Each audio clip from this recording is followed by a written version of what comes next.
जिंदगी में इतनी उलझने हैं, इतनी परेशानियां हैं कि बहुत ही मुश्किल है कि इंसान चिंता करने से बच पाए।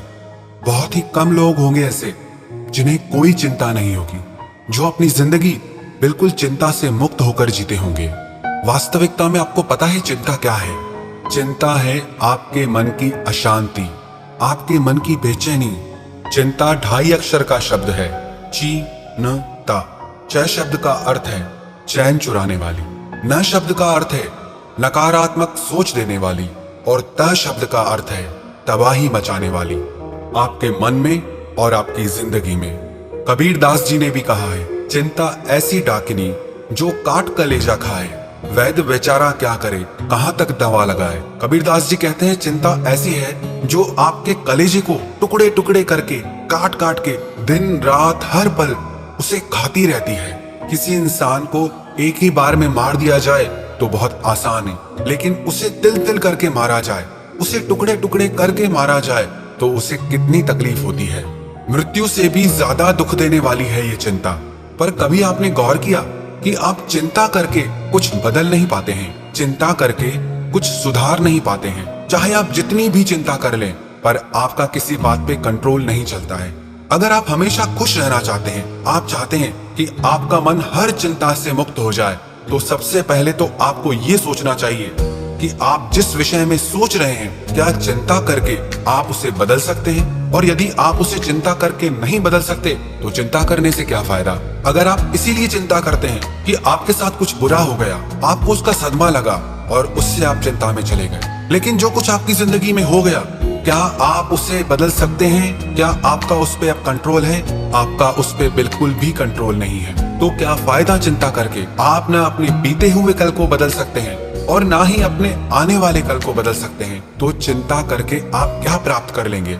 एक जंगल में एक झोपड़ी के अंदर 2 भिक्षु रहते थे। एक दिन वो नगर में भिक्षा करने के लिए गए, लेकिन जब वो भिक्षा करके वापस लौटे तो उन्होंने देखा कि उनके झोपड़ी के ऊपर जो छत थी, एक तूफान आया और उसमें उनकी छत उड़कर चली गई। उनमें से एक भिक्षु बहुत रोने लगा कि मैंने एक तो पहले ही सारा संसार छोड़ दिया परमात्मा की प्राप्ति के लिए, आत्मा के ज्ञान के लिए, लेकिन परमात्मा तुझे मुझे दुख देने में बड़ा मजा आता है।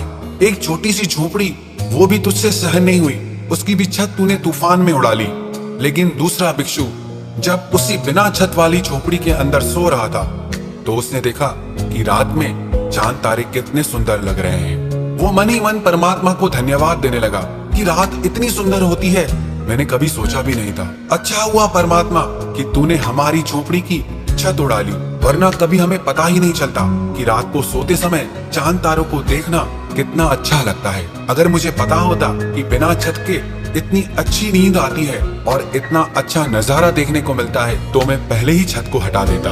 अब परिस्थिति दोनों के लिए सेम है, एक जैसी है, लेकिन मन स्थिति दोनों की अलग है। परिस्थिति चाहे कैसी भी हो, लेकिन उसमें आपको खुश रहना है या दुखी रहना है, ये सब कुछ सिर्फ आप पर निर्भर करता है। परिस्थितियां हमें चिंता नहीं देती, हम उन परिस्थितियों को कैसे लेते हैं उससे हमें चिंता होती है। कुछ लोग ऐसे होते हैं, कहीं से कोई बुरी खबर सुन लेते हैं, कोई ऐसी बात सुन लेते हैं, तो उससे उनको चिंता होने लगती है कि कुछ गलत ना हो जाए। किसी दूसरे के घर में चोरी हुई तो मेरे घर में ना चोरी हो जाए, किसी और के साथ गलत हुआ तो मेरे साथ ना गलत हो जाए, किसी और के घर में छापा लगा तो मेरे घर में ना छापा लग जाए। पता है, कई बार सोच सोच के ही आप उस नेगेटिविटी को अपने घर ले आते हैं। आपके घर में होती नहीं है, लेकिन सोच सोच के जो बात ना भी होने वाली हो ना, वो एक दिन सच में हो जाती है, क्योंकि आपने उसे सोच सोच के इतना आकर्षित किया कि वो आपकी जिंदगी में आ जाती है। एक व्यक्ति था जो कहीं से भी लोगों की बात सुन लेता था तो उस पर विश्वास कर लेता था और उसी हिसाब से चलता था। उसकी बीवी उससे बहुत परेशान थी, एकदम वहमी हो गया था। उसे जो जैसा कहे उनकी बातों में आके वैसा ही करने लग जाता था। उसकी पत्नी ने अपने फैमिली डॉक्टर से बात की कि मेरे पति को ये बीमारी है, उसे जो जैसा कहे वो वैसा ही सोचने लग जाता है, मैं क्या करूं, बहुत परेशानी होती है, दुखी हो गई हूं मैं। तो उस डॉक्टर ने एक सलाह दी उसे कि जैसे जैसे मैं कहता हूं वैसे वैसे करती जाओ। जैसे ही ये सुबह को उठे तो तुम उसे कहना कि आज बहुत बीमार लग रहे हो, थके हुए लग रहे हो, और यही बात नौकर को भी कहनी है, यही बात जो तुम्हारा वॉचमैन है उसे भी कहनी है, जो तुम्हारा ड्राइवर है उसे भी कहनी है। जब वो ऑफिस पहुंचे अपने तो वहां के लोग भी उसे वही बात कहें। तो उसकी पत्नी ने कहा ठीक है। जैसे ही वो व्यक्ति सुबह को उठा, वो उस दिन बहुत खुश था, लेकिन जैसे ही वो नींद से उठा तो उसकी पत्नी ने कहा, क्या बात है, आज बहुत उदास लग रहे हो, थके हुए लग रहे हो, बीमार लग रहे हो।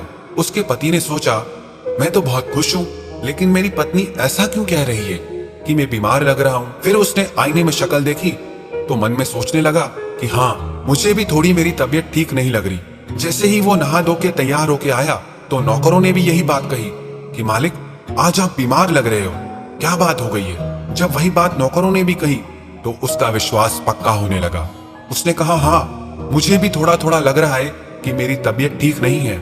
जैसे ही वो कार में बैठा तो वही बात ड्राइवर ने भी कही कि क्या बात है मालिक, आज तो आप बहुत ज्यादा बीमार लग रहे हैं। तो उसने भी कहा, हाँ, मेरी आज तबीयत बहुत खराब लग रही है। जैसे ही वो अपने घर के गेट से निकल रहा था तो उसके वॉचमैन ने भी वही बात कही कि मालिक, आप आज इतने बीमार लग रहे हैं, ऑफिस कैसे जा रहे हैं। वो बोला, क्या करूं, ऑफिस तो जाना पड़ेगा, लेकिन मेरी तबीयत बहुत खराब है। जैसे ही वो ऑफिस पहुंचा, ऑफिस के सारे लोगों ने यही बात कही कि इतनी बीमारी में भी आप ऑफिस कैसे आ गए। उस इंसान के मन पर उन सब की बातों का इतना असर हुआ कि वो खड़ा नहीं हो पा रहा था और उसको दो लोग पकड़ के वापस कार में छोड़ने आए और ड्राइवर उनको पकड़कर घर लेकर आया। शाम को उनका फैमिली डॉक्टर घर आया। उसने उनकी तबीयत चेक की और उनसे कहने लगा, आपको कोई बीमारी नहीं है। वो व्यक्ति कहने लगा कि नहीं, मैं बहुत बीमार हूँ, मुझ में खड़ा रहने की भी ताकत नहीं है। फिर उस डॉक्टर ने उन सारे लोगों को बुलाया, सबको इकट्ठा किया और वो सारी हकीकत उस व्यक्ति के सामने रखी। जब उसने ये सारी बातें सुनी तो वो बहुत हैरान हो गया कि इन सब लोगों ने जो झूठ मेरे मन में डाला, मैंने उसे सच मान लिया। जो बातें मैं सुनता रहता हूँ उन्हें सच मान लेता हूँ और उसकी वजह से मैं हमेशा चिंता करता रहता हूँ और उसकी वजह से मैं हमेशा डरता रहता हूँ। और पता है ये कहानी किसकी है? ये कहानी हमारी है। हम भी बेवजह डरते हैं, हम भी बेवजह चिंता करते हैं। कुछ सुन लेते हैं तो डर जाते हैं, कुछ देख लेते हैं तो चिंता में पड़ जाते हैं। हमारा डर, हमारी चिंता सच नहीं है। अगर हम इतनी सी बात को समझ जाएं कि जिस बात के बारे में हम चिंता कर रहे हैं, इतना ज्यादा सोच रहे हैं, वो सच नहीं है, ना ही वो सच होने वाला है। जो हुआ ही नहीं है उसको सोच सोच के क्यों चिंता करना, और जो गुजर चुका है अब उसकी भी क्या चिंता करना। किसी भी परिस्थिति में चिंता आपकी जिंदगी में किसी भी प्रकार का लाभ नहीं दे सकती, किसी भी प्रकार की खुशी नहीं दे सकती। तो आज से, अब से अपने मन में ये निश्चय कर लो, परिस्थिति चाहे कैसी भी हो, लेकिन हमारी मन की स्थिति कभी नहीं बिगड़ेगी। चाहे कैसी भी परिस्थितियां आ जाए, लेकिन हम चिंता नहीं करेंगे, हम मन से हमेशा निश्चिंत और खुश रहेंगे। आप मन में ये बात बिठा लो कि चिंता करने से कुछ नहीं बदलेगा, जो कुछ भी बदलेगा आपके कर्म करने से बदलेगा।